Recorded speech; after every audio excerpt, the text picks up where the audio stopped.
Hey, what's up guys, it's Bronson. In today's video we have something that's quite exciting and a first for the channel.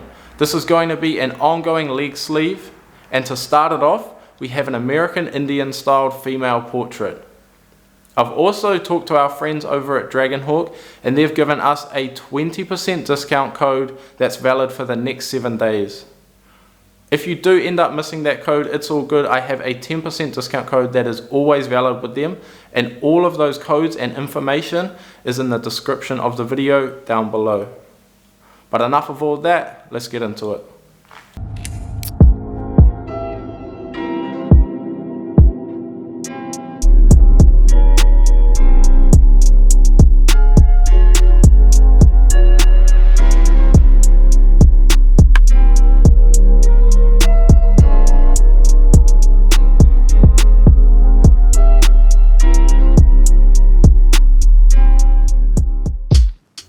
Okay guys, so usually I don't voice over the stencil part of the tattoo, but I'm getting a lot of questions about my process and what I'm using.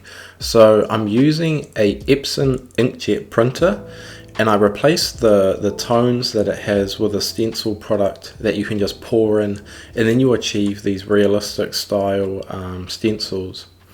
And what's great about it is it allows me to start tattooing a lot faster. I no longer have to spend 40 minutes hand stenciling and perhaps skipping important detail. I can just press print and then get straight into tattooing. But I will make a whole short video on this process and all the steps I take to assure that this stencil comes out well.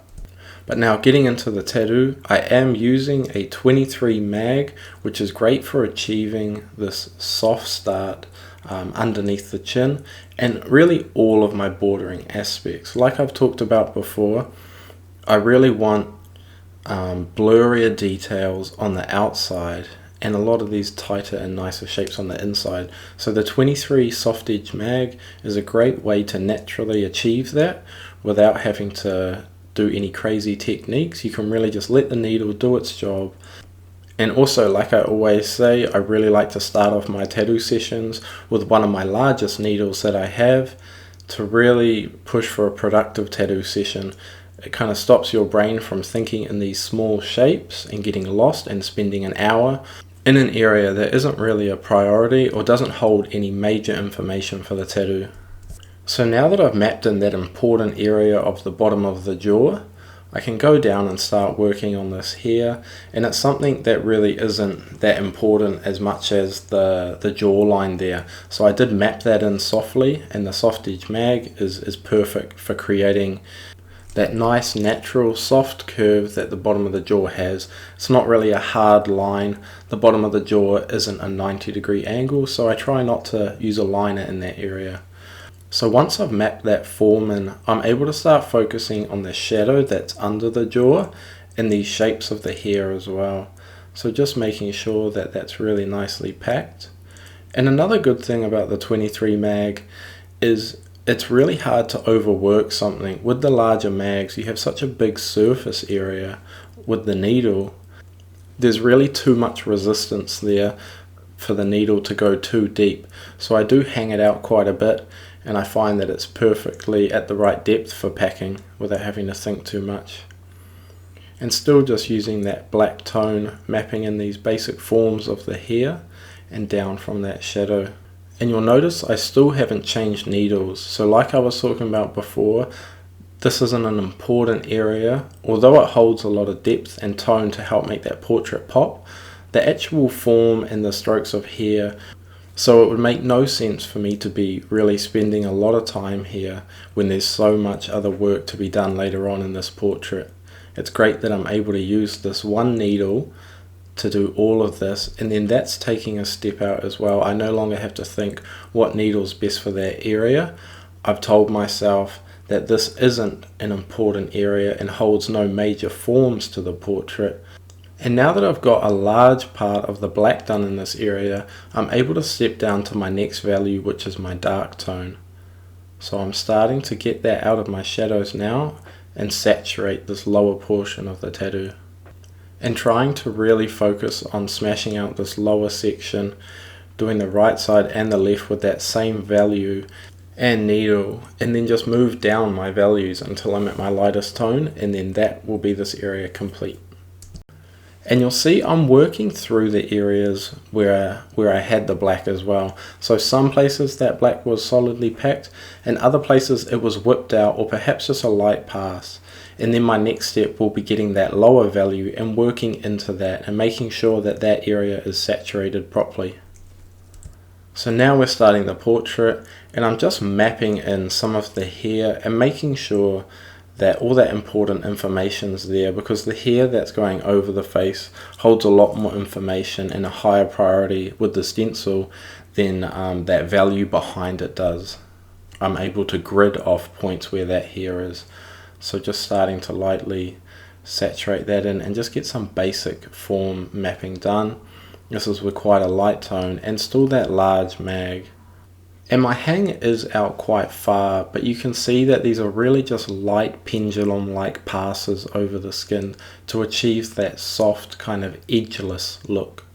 And when that's combined with the whitewash light tone that I'm using, it really is super smooth.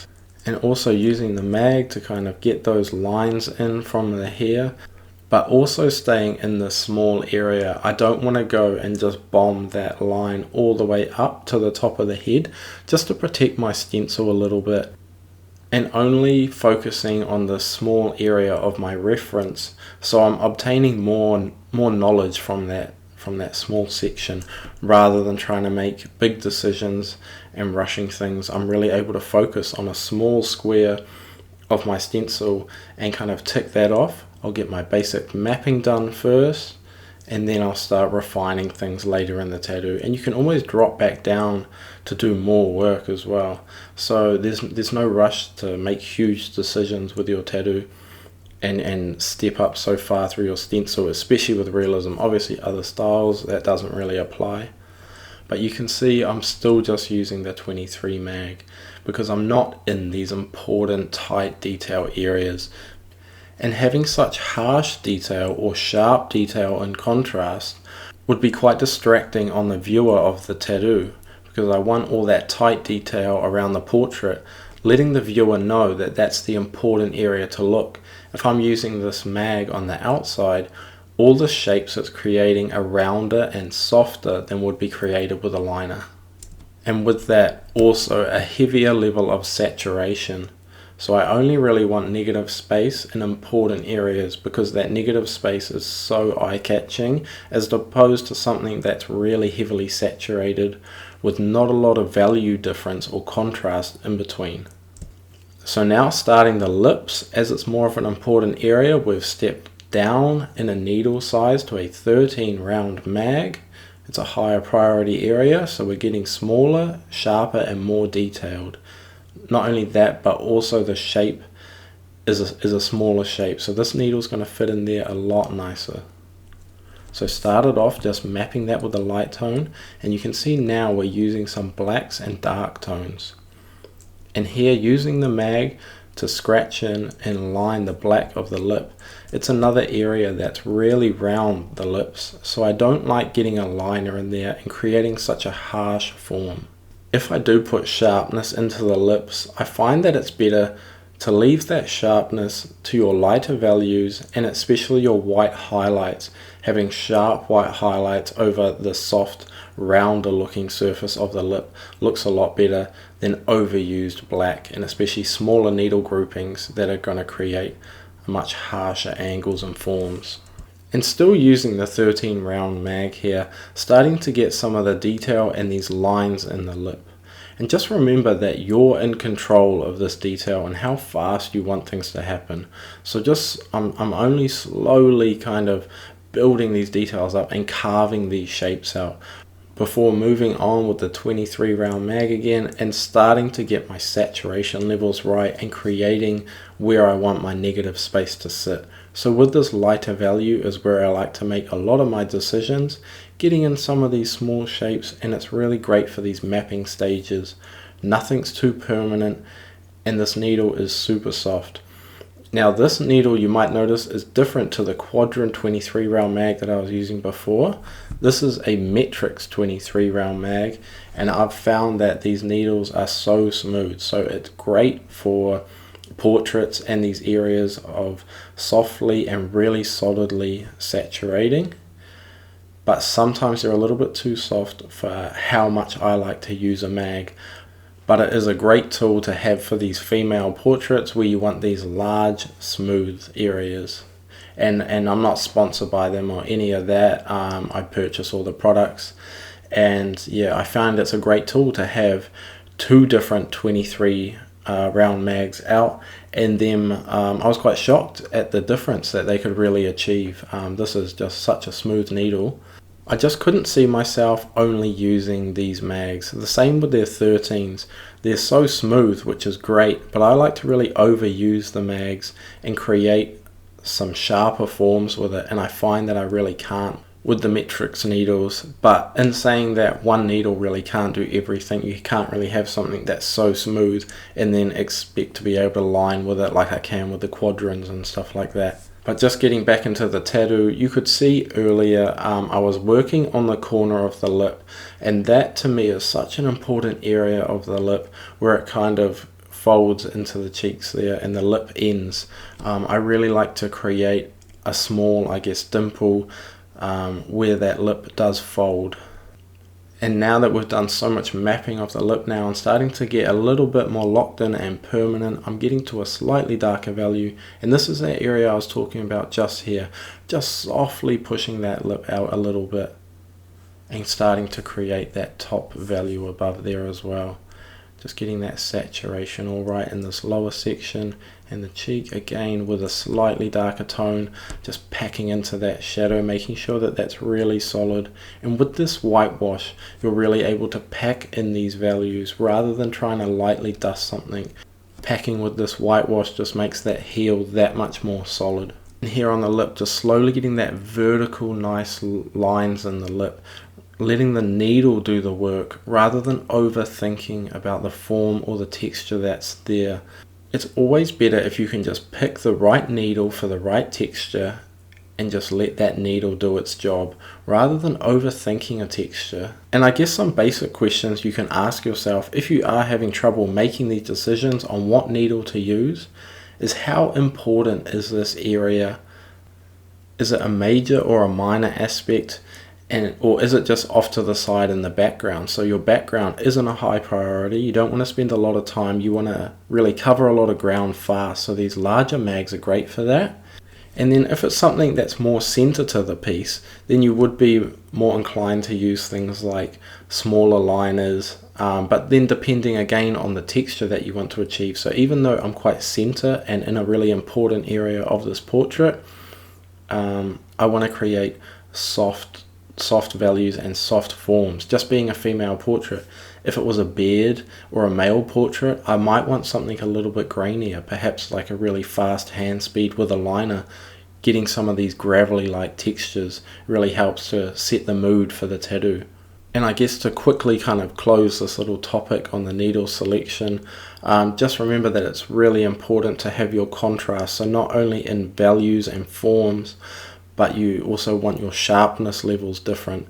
So something that's sharper is going to catch the eye a lot more than something that's dusted off and blending into other values.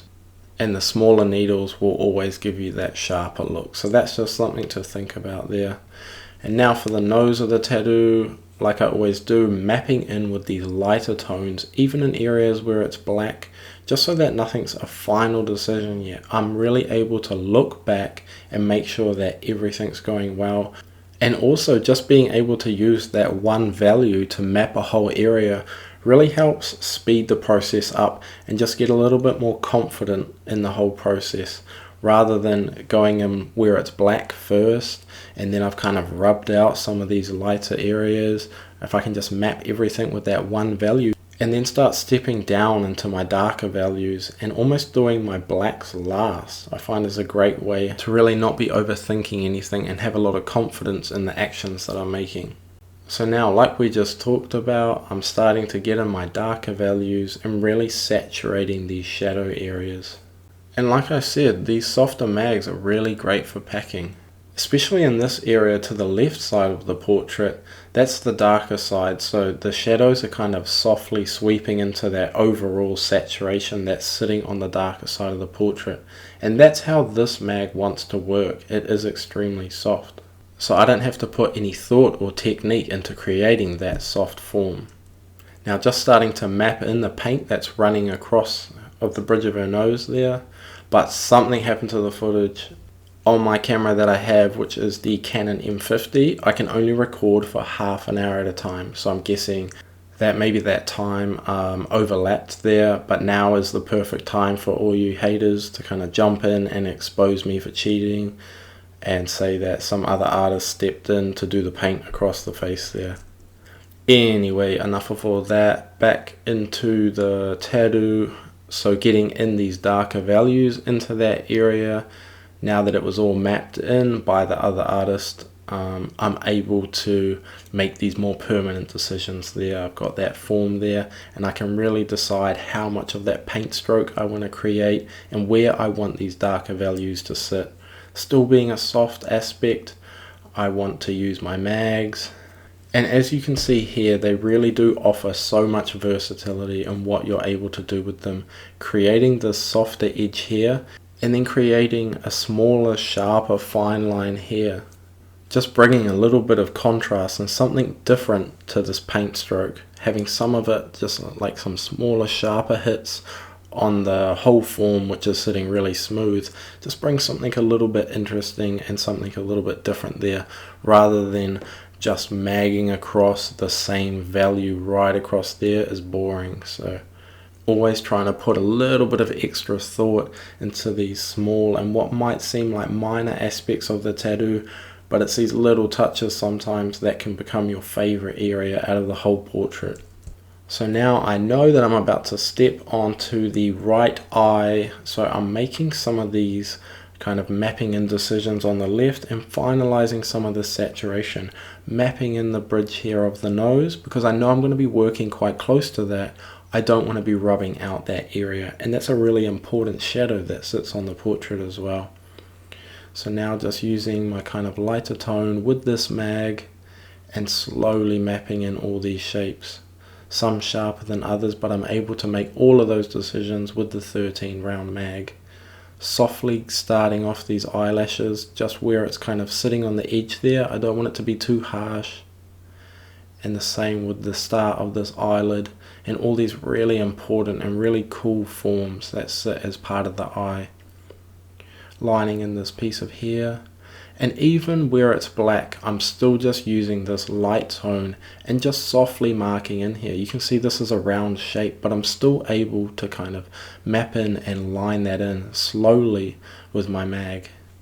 But just remember, with realism and with tattooing, if you're trying to apply these techniques into your own tattooing and it's not quite working, then maybe you are more suited for different needle groupings or different techniques and even processes on how to approach realism. I think I've been tattooing for 9 years now, so don't be harsh on yourself on why things aren't working. Just continue to keep learning and reaching out for more knowledge and information, and just slowly applying that in areas that is safe into your own tattooing. And a big piece of advice that I could give is, if you're in your early stages of tattooing, it's not all about the tattooing, you know. Tattooing is just a medium, it's just a tool that you're using to create art. There's nothing stopping you from, while you're doing your apprenticeship, or even in your first 5 years of tattooing or 30 years of tattooing, on just sitting down and saying, hey, I've never actually sat down and learned how to draw an eye. If you can get more advanced with art knowledge on shadows and things like that, then as soon as you're capable with tattooing, you can now apply all of that knowledge that you've banked and all of that skill that you've learned. If you can draw something amazing, then the only thing holding you back from being able to tattoo it is just understanding these fundamentals and these needle groupings and how they're going to achieve different textures and looks.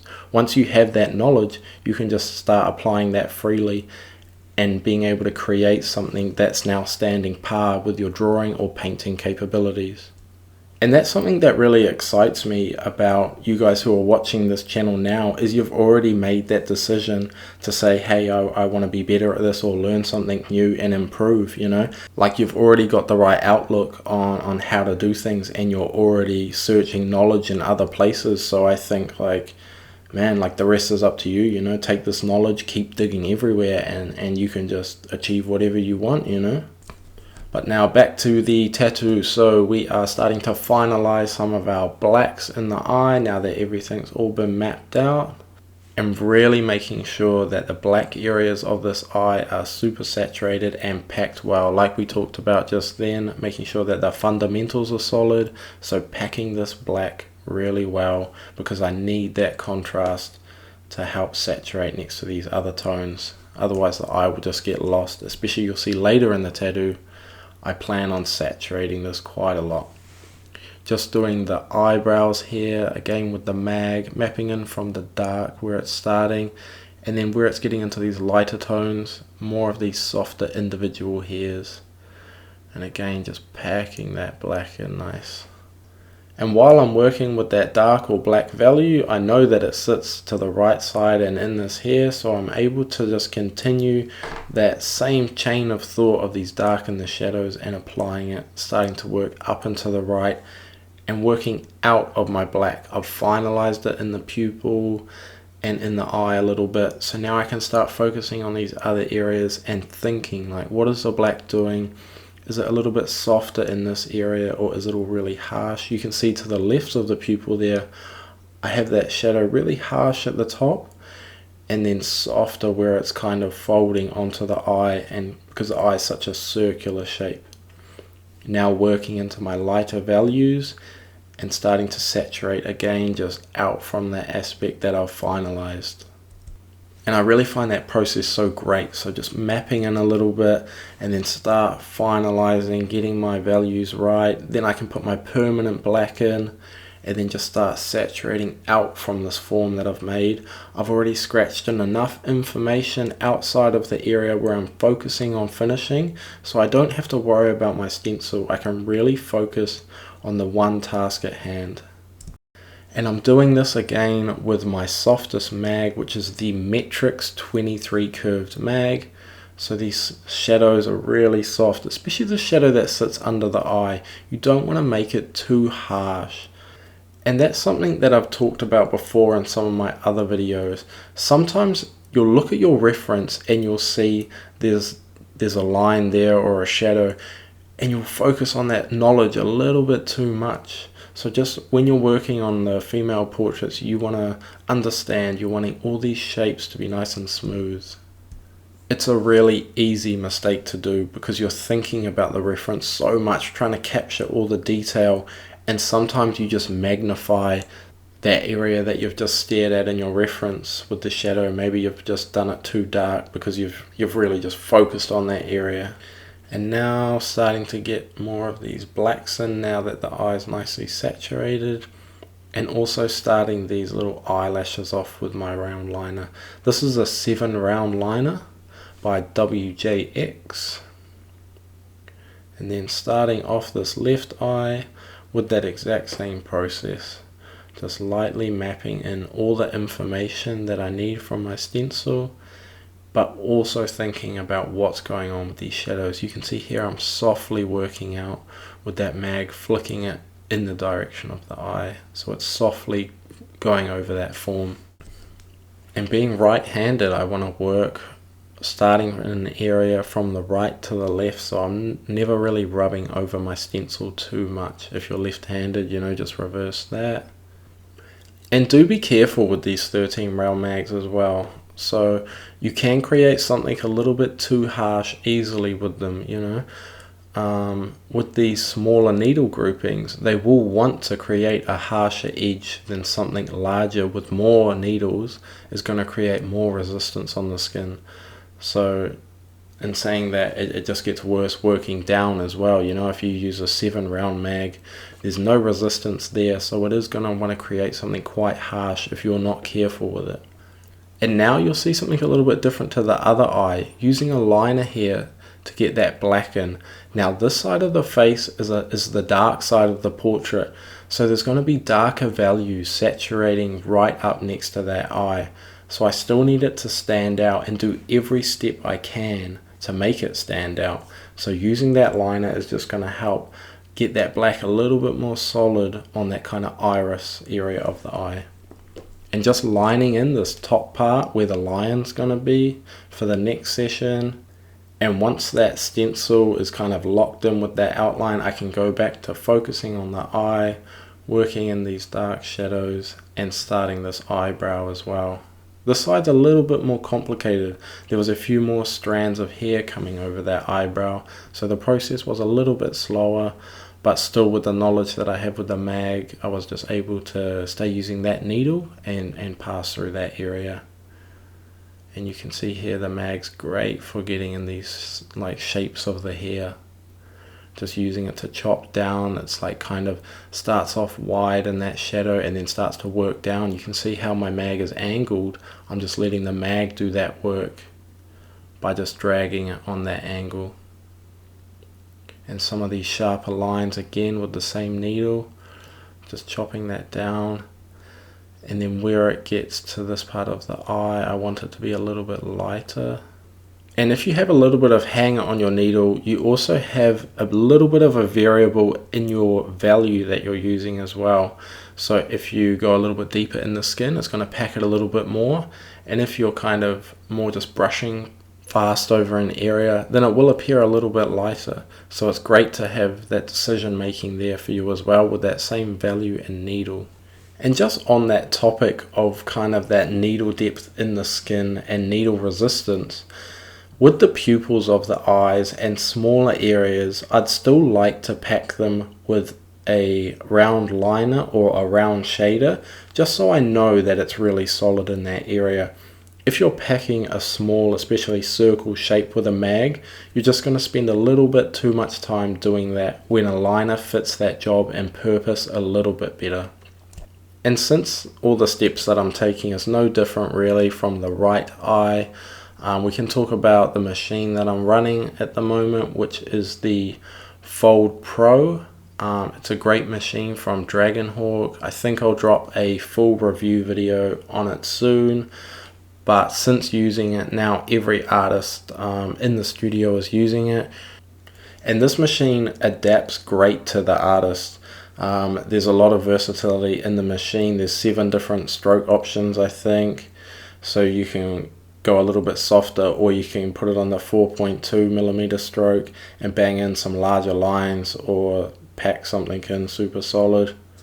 And I'm never going to promote rubbish to you guys. I've had tons of brands kind of like hit me up to try their things, and nothing's really passed the test to even show you guys. But if something's solid, I'll let you guys know. I definitely think that this machine is it. My main reasons for using this machine, a huge one is it being wireless. So previously I was on the Inkjector Nano, but there's something about this machine, it really wants to tattoo solid and smooth. I think naturally I didn't change my tattooing, but it achieves a much smoother look. And you know, that might not be great for every artist, but usually I take a lot of pride in the detail and some of these sharper textures rather than everything being so smooth. And I think if I'm focusing on wanting to magnify these aspects, maybe it's better that I have a machine that's smoother to kind of tone back the things that I'm focusing on. As well as, I think personally, this machine kind of hits a little bit harder where naturally I'm not so super heavy-handed. So for me, I think it's providing a balance to my work to help me overall achieve a better result. But I'll make sure that I put the details of the machine in the description, and there is a discount code that you guys can use, so I'll put that in there and you guys can grab like 10% off whatever you guys want from the official Dragonhawk store, which is always good. I might even actually flick them an email now and just see if I can gas them up and get us a 20% discount for like a week or something, just to help you guys out if you do want to grab the machine. And now getting to the final stages of this portrait. So like I said, this is going to be some ongoing stages as we complete the leg, and I'll just film every session until the leg's complete. So now that I've got that kind of lined out, I'm able to use my mag, get in these final blacks, and start focusing on how I want the shadow from the tiger's teeth to sit on the portrait. So I want to create that depth and really bring the tiger's teeth forward. So later on, not only will I do that with providing negative space and maybe some high whites to sit in the teeth on this heavily saturated forehead area, so that'll really pop that forward, but I also want to create that depth correct on bringing that shadow down than just my mag's length. And also from using that liner to outline the teeth, it's really going to bring forward that just from the sharpness alone. And now that that shadow's there, it's really great to see the portrait capped off, and it's going to allow me to get the correct level of saturation on that forehead. And if that line wasn't there, then I would still want to approach it in the same way. I would move up once the eyebrows and eyes are complete to finishing that hair, and then stepping back down before creating any major decisions with my level of saturation or the value. So now I'm using my mag to create the soft parts of the lion where its fur join this portrait, creating that black division in between the two aspects and flowing it down into the hair. This is such a fun part of tattooing when you've done all of your hard work over the day, everything's looking solid, and you're just kind of working in these background areas, getting all these forms right of the hair, creating all these nice forms and shapes, and now passing down and finalizing my level of saturation in the area. These decisions of your value that's saturating, especially for your light areas, I'll often leave till last so I can see how much negative space I really want to leave in the portrait. And now onto our whites to finish this piece up. Like I was talking about at the start of the video, I really want my whites in a tattoo to be so solid and sharp. I want to pack them as if it's a black value, you know. I really want it to be solidly packed in there so that the white does its job of creating the contrast. If you saturate a piece so heavily without negative space and without these little white hits in the eye, then you can kind of lose everything that you've been trying so hard to achieve. I always think and find it quite funny, like you're working so much with your values that are from shadows, but really the key component is your negative space, and that's what you're always protecting. If you saturate over what's supposed to be negative space, then the whole piece is ruined, and that's kind of magnified when you're using white. You've created these small little pockets where you want that white to hit, and if it's in a heavily saturated area, then that's where that white looks the strongest, because you have that high contrast in values. And it was a lot of fun with this piece. I was able to use a lot of white where usually I wouldn't use maybe as much, especially in one area. But since the piece was so saturated, every hit of white that I did had such a huge impact. And here on the nose, I'm applying the white in some completely negative space in the top here too, and it's still, since it's packed so solid, it still really pops. And sometimes that's where your white should really hit, you know, in these heavier whiter areas. And this is all with that 7 round liner. It's a great needle for making something really solidly packed, perhaps more so than the 5, which can be a little bit scratchier, almost pencil like. This is kind of stepping it up to something a little bit bolder, like a pen. And again here with the lips, just filling in these small negative spaces that I've left for the white. I don't know why the bro's flinching so much though. I'm sure it feels nice as. Make sure that you drill that white in. I think it's just moving so much because it feels so nice at the end of a 5-6 hour tattoo session. I guess that must be it. But it is super important to hit this white in, especially with these saturated portraits. Like, I would not saturate so heavily if I didn't want to use white. And some tattoos don't need it, you know, but these portraits, it just takes it to that next level. And you can see here, now I'm starting to put in a little bit of variation from this extremely packed in white, just to something a little bit softer, just to help convince the viewer of that rounder shape, but still where that light's hitting. So perhaps some smaller hits that aren't packed as solid. And usually I don't like to run white too hard outside of these major aspects like the lips, the nose and the eyes, but I do want to create a little bit of a transition between the two by putting some small hits above the lip, the same way I do on the eyelid where it joins onto the kind of bridge of the nose area. And now just magging a little bit as well, just hitting over some of these areas to create that softness. And now we are finished, so give that a good wipe down. That feels mean as well. And let's check it out.